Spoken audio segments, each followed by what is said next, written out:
As a recap of our top story tonight, Turkiye and Syria reeling from a devastating 7.8 magnitude earthquake that struck both countries just before dawn.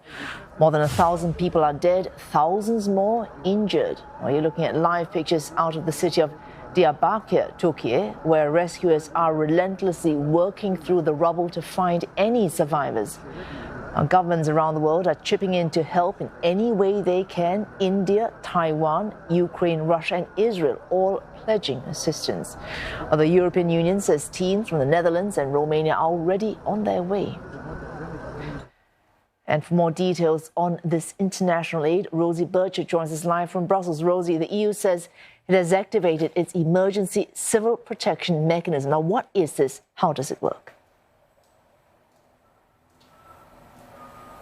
It's essentially a tool for countries to signal to the European Union and within the European Union that they are in a situation of acute distress. It's a call for help. Unlike, for example, long-term development aid, where the EU would be donating, for example, or contributing to budgets, this is about acute support. So, for example, when it comes to forest fires, in this particular situation, of course, these scenes of devastation, which are being seen around the world, in this particular situation, the European Union has mobilised teams of urban search and rescue operators. Now, this is to go into Turkey and help those first responders that are working on the ground. Now, teams from several EU countries are taking part. You mentioned already Romania and the Netherlands. Some of the other countries which have mobilised teams include Poland, the Czech Republic, also Bulgaria, Croatia, Greece.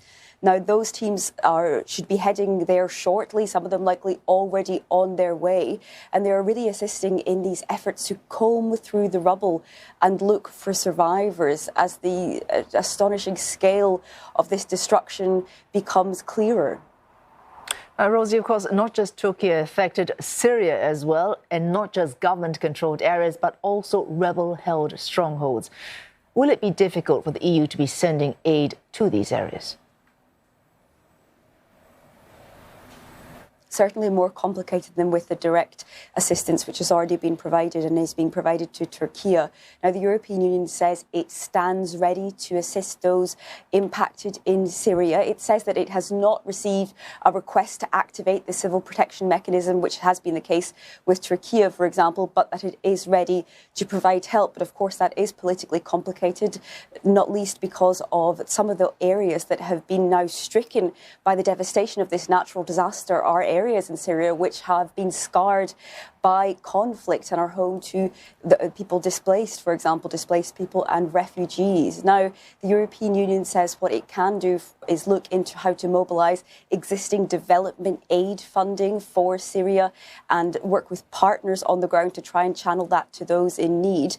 The European Union's official embassy or delegation to Syria is in fact located in Beirut in Lebanon, with diplomats crossing the border to make regular trips. So that gives you an idea of some of the political dynamics here. There could be issues on border crossings, for example.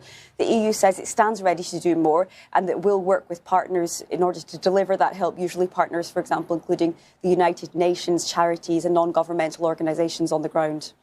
Well, thanks for that. Rosie Birchett speaking to us live from Brussels.